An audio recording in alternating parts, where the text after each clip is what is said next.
Now, let's start discussing the sheets. हम rotational dynamics पर जाने से पहले अभी तक जो पढ़ा है रोटेशनल काइनेमेटिक्स और साथ में मोमेंट ऑफ इनर्शिया, इसको डिस्कशन के साथ में पहले फिनिश कर लेते हैं। मैंने 3 शीट दे रखी है। सबसे पहले मैं रोटेशनल मोशन की डीपीएस नंबर 1 डिस्कस कराऊंगा।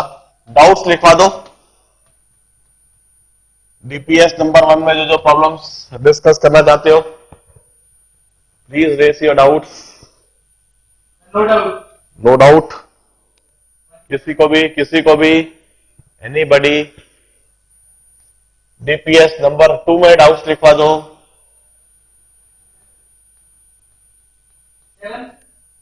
डीपीएस नंबर 2 में 7th नहीं, फर्स्ट या सेकंड, किसमें? सेकंड में 9th और 10th। Beside that any doubt? चलिए डीपीएस नंबर 2 में 9th प्रॉब्लम का डालते हैं।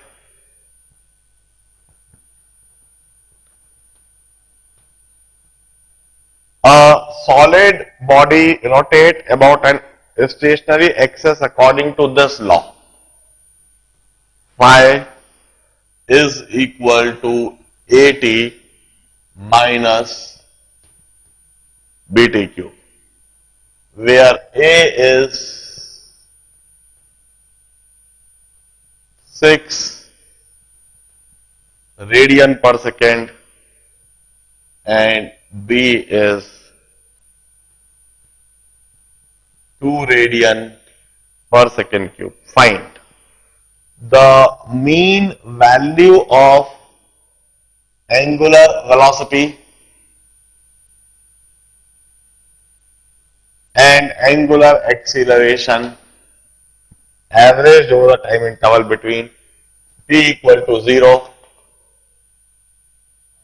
till it stops. The angular acceleration of the body when it stops. देखिए, there is a problem. सबसे पहले प्रॉब्लम को समझा देता हूं। There is a rule given for a body rotating. एक बॉडी इस तरह से रोटेट हो रही है, phi equal to AT minus BTQ. Here phi is angular displacement. Pi angular displacement है। यह इस बात से समझ में आ जाता है जब हम ए और बी की वैल्यू भी देखते हैं। ए की वैल्यू दे रखी है 6 रेडियन पर सेकेंड, तो ए की जगह जब 6 रेडियन पर सेकेंड लिखेंगे तो पर सेकेंड और टाइम का सेकेंड कैंसिल हो जाएगा और इधर सिर्फ रेडियन बचेगा। इसी तरह से बी के लिए 2 रेडियन पर सेकेंड क्यूब, 2 रेडियन पर सेकेंड क्यूब जब लिखेंगे तो टाइम का सेकेंड क्यूब और बी का सेकेंड क्यूब कैंसिल हो जाएगा, इधर भी रेडियन बचेगा। So this phi is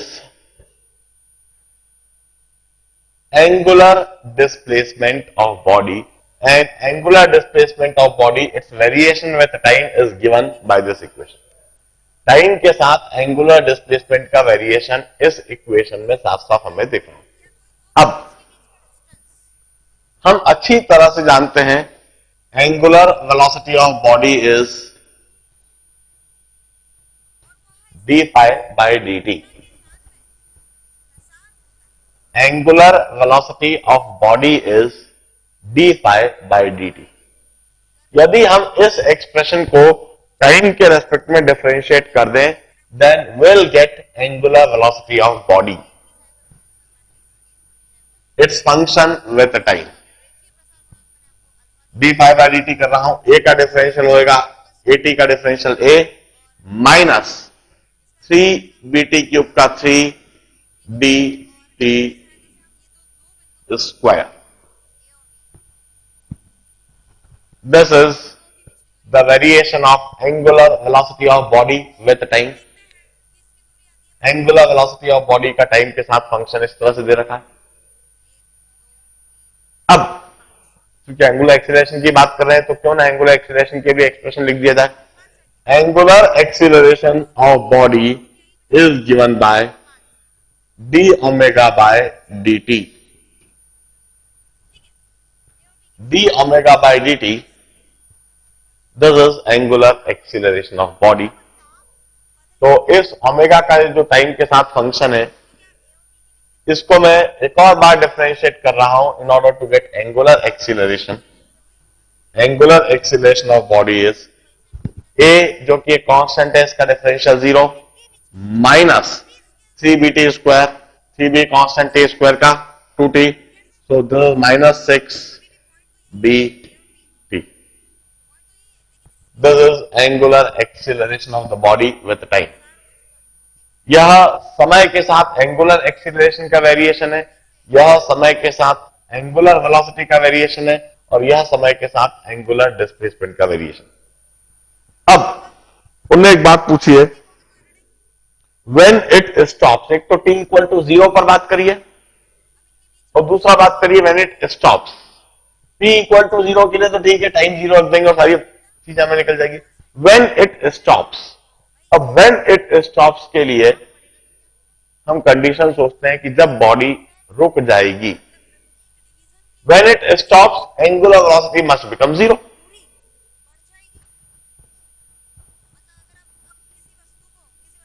When body stops, angular velocity 0 हो जाना चाहिए, और उस टाइम को हम टी नॉट कह सकते हैं। जब बॉडी रुक जाएगी तब उस बॉडी की एंगुलर वेलोसिटी 0 हो जाएगी और टाइम टी नॉट हो जाएगा। इस कंडीशन को मैं इस एंगुलर वेलोसिटी के एक्सप्रेशन में रख देता हूं,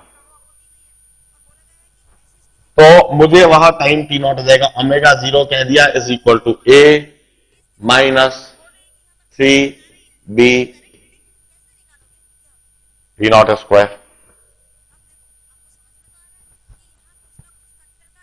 इधर से बॉडी के रुक जाने पर जो समय है, जो टाइम है, वह निकल जाएगा 3b T naught square equal to a, और t naught square equal to a by C b, और when it stops this time is under root of A by C B.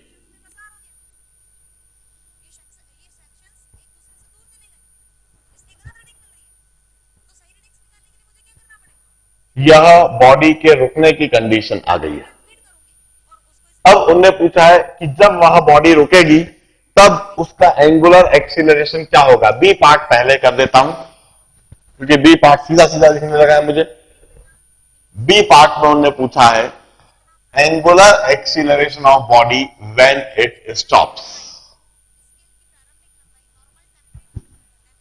Angular acceleration of the moment when body stops. तो angular acceleration के लिए expression है -6b T की जगह मैं T not लिख दूंगा, उस टाइम की जगह मैं टी नॉट लिख दूंगा, और यह हो जाएगा -6b, और टी नॉट की जगह पर मैंने वह टाइम निकाल लिया है a अपॉन C B. So when it stops,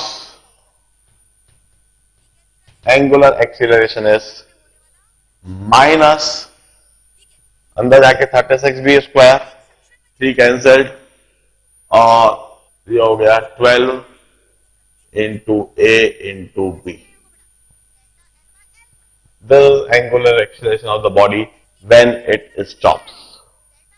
अब इसके बाद मैं a पार्ट करता हूं। ए पार्ट में उन्होंने पूछा है the mean value of angular velocity and angular acceleration average over the time interval between 0 and when it stops. देखिए व्हेन टी इज 0, सबसे पहले एवरेज एंगुलर वेलोसिटी क्या होता है। Average angular velocity is total displacement upon total time. तो 0 time पर और when it stop, उस टाइम पर मैं angular displacement, angular velocity, angular acceleration तीनों ही चीज लिख देता हूं। Eight t equal to 0, t equal to 0 पर एंगुलर डिस्प्लेसमेंट क्या है, इधर भी t इक्वल टू 0 रख दिया, इधर भी t इक्वल टू 0 रख दिया, एंगुलर डिस्प्लेसमेंट 0 है। एंगुलर वेलोसिटी क्या है, 0 टाइम पर, 0 टाइम पर इनिशियली एंगुलर वेलोसिटी है a minus 3b into 0 square, तो यह a हो जाएगा, a हो जाएगा एंगुलर वेलोसिटी a। और एंगुलर एक्सीलरेशन क्या है 0 टाइम पर, इट्स 0। यह t इक्वल टू 0 पर क्वांटिटीज लिखी। अब at when it stop, when it stop means when t equal to t naught, मैं एंगुलर डिस्प्लेसमेंट लिख देता हूं कितना है, एंगुलर डिस्प्लेसमेंट इधर t equal to t naught रखेंगे इस एक्सप्रेशन में, और एंगुलर डिस्प्लेसमेंट के लिए एक्सप्रेशन लिख देंगे a और p की जगह a by root 3b, so a into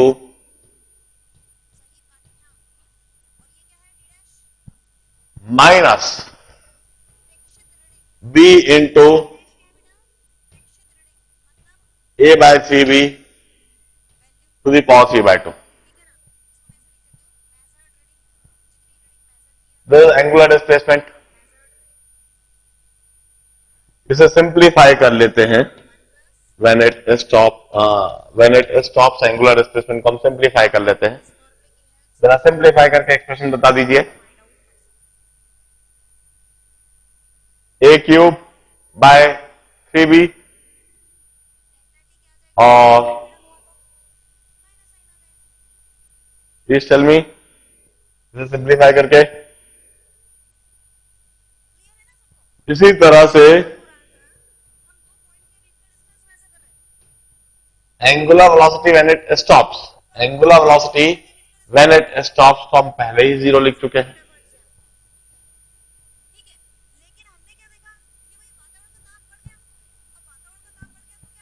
angular velocity when it stops पहले ही 0 लिखा जा चुका है।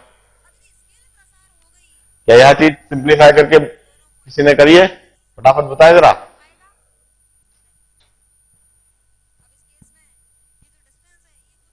बस यही चीज निकालने की आवश्यकता है। अब average angular velocity is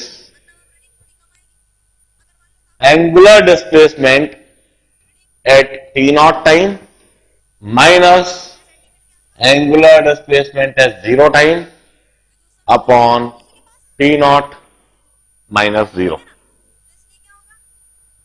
this is the basic definition of average angular velocity.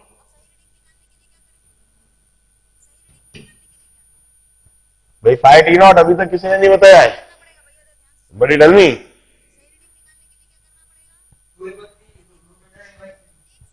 It's 2 a by 3 root under a by 3b। बस यही इधर सब्स्टिट्यूट कर देना है, 2 a by 3 root under a by 3b minus 0 upon time की जगह root under a by 3b minus 0, और इधर से यह दिखने लगा a by 3b 2a by 3, average angular velocity. अब एवरेज एंगुलर एक्सीलरेशन जो पूछा है, that average angular acceleration is angular velocity at time t naught, final angular velocity minus initial angular velocity upon final time minus initial time. So average angular acceleration would be when it stops, उसकी angular velocity 0 है, initially 0 time पर उसकी angular velocity a है, और time है under root of A by C B minus C, the average angular acceleration it's root of 3ab minus root of 3ab it seems. This is ninth problem.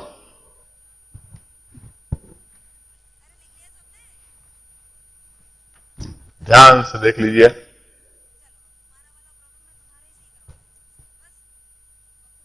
कहीं कोई doubt हो तो पूछिए।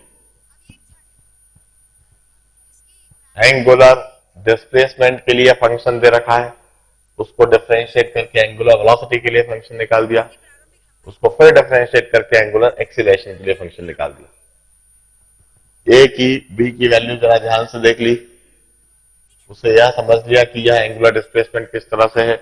Dimensionally इस equation को जरूर verify करके देखो, ए और बी की वैल्यूज को देखकर।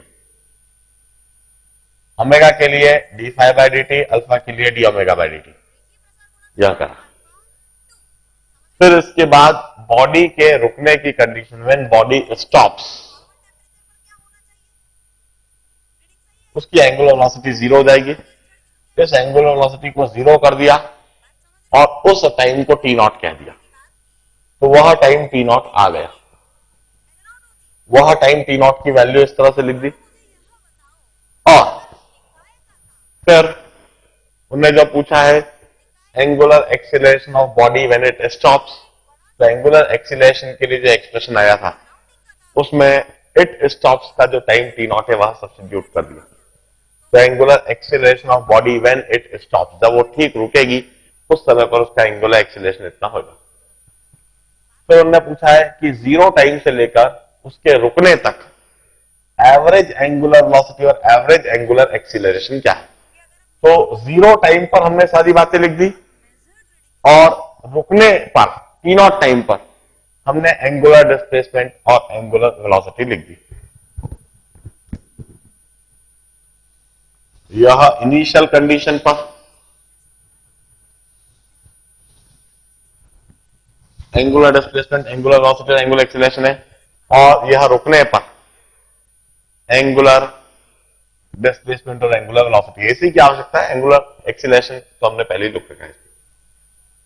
अब एवरेज एंगुलर वेलोसिटी की डेफिनेशन लगा दी, final displacement minus initial displacement upon final time minus initial time, और वो वैल्यूज रख के एवरेज एंगुलर एक्सीलरेशन की definition, final velocity minus initial velocity upon final time minus initial time, और यह चीज कर दी।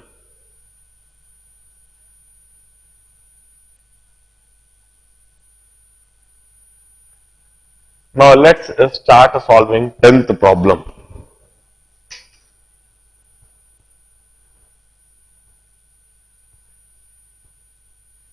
10th प्रॉब्लम सॉल्व करेंगे।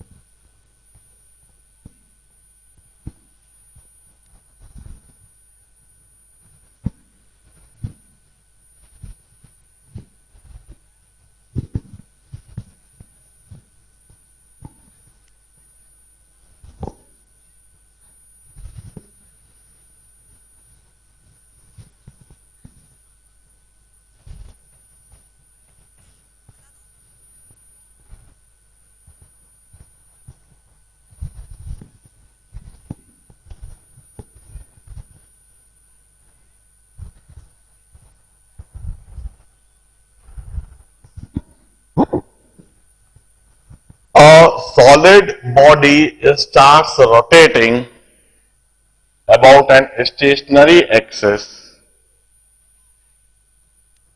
with an angular acceleration beta equal to 80.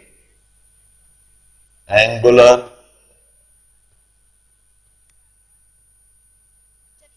acceleration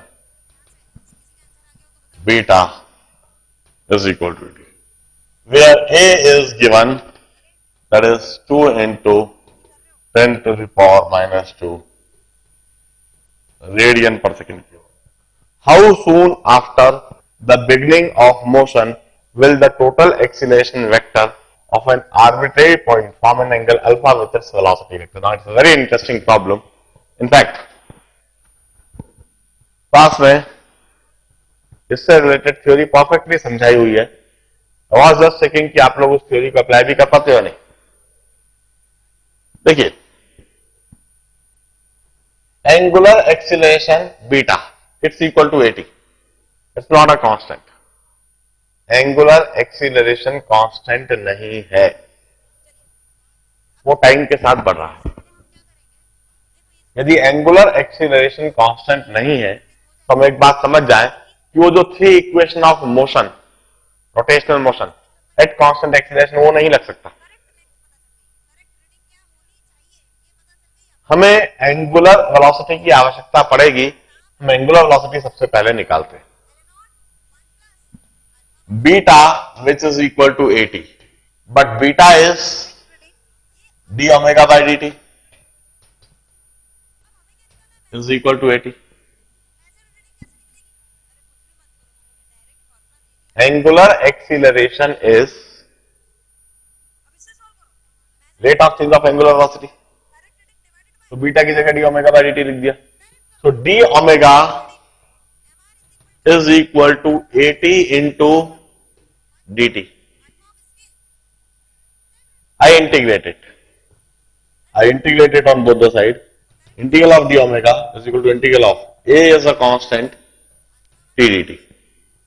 The body starts from rest, means 0 time पर angular velocity 0 है, 3 time पर angular velocity omega. d omega का integral omega from 0 to omega a, t dt का integral t square by 2 from 0 to t. हमें angular velocity के लिए एक expression मिल चुका है, a t square by 2. This is variation of angular acceleration with time and this is variation of angular velocity with time.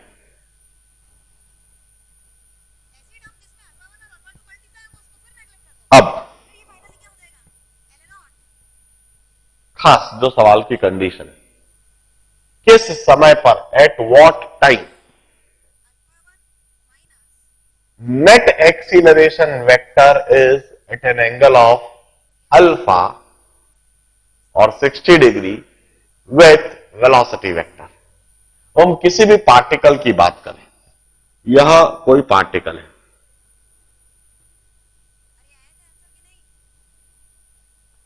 इस particle का कुछ रेडियस वेक्टर आर है. From the axis of rotation this is the velocity vector of the particle. This velocity vector is always tangential. यह particle का velocity vector है.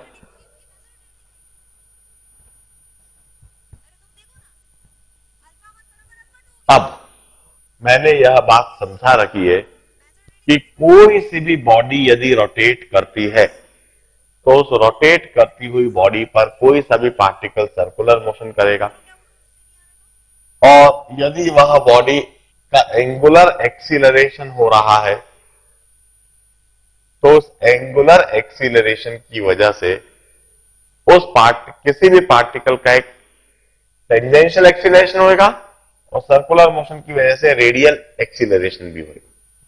यह जो particle है इसका यदि मैं एक्सीलरेशन वेक्टर दिखाऊं इस जगह पर, तो एक तो रेडियल एक्सीलरेशन होगा, रेडियल इनवर्ड डायरेक्शन में,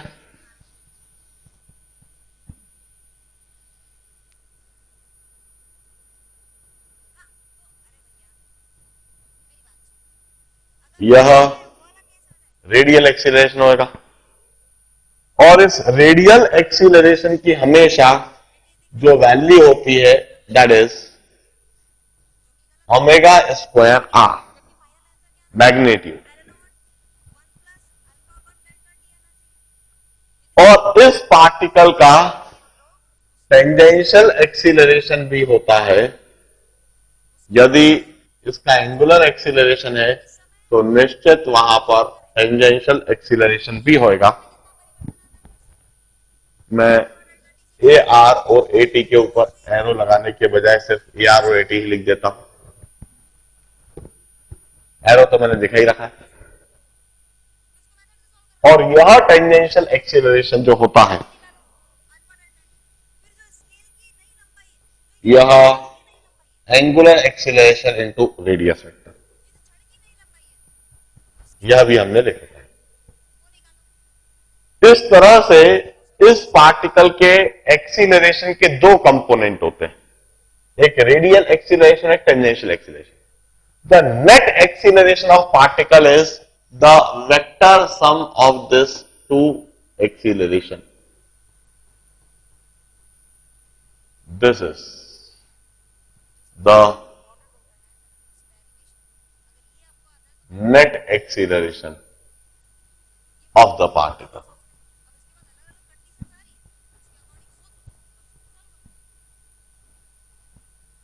बस इस बात को यदि समझ लिया तो अब दोबारा हम उस सवाल को पढ़ते हैं। दोबारा उस सवाल को ध्यान से पढ़ें। A solid body starts rotating about an stationary axis with angular acceleration beta equal to 80, where a is some constant. How soon after the beginning of rotation will the total acceleration vector, ये total acceleration vector of an arbitrary point of the body form an angle 60 degree with velocity vector? अब यह जो total acceleration vector है इसका angle velocity vector के साथ 60 degree हो। अब वेलोसिटी वेक्टर तो हमेशा होती है टेंजेंशियल, वेलोसिटी वेक्टर हमेशा इस डायरेक्शन में, जो टेंजेंशियल एक्सीलरेशन वेक्टर है इस डायरेक्शन में वेलोसिटी वेक्टर होता है हमेशा। और उन्होंने कहा है टोटल एक्सीलरेशन वेक्टर इस वेलोसिटी वेक्टर के साथ अल्फा एंगल पर हो।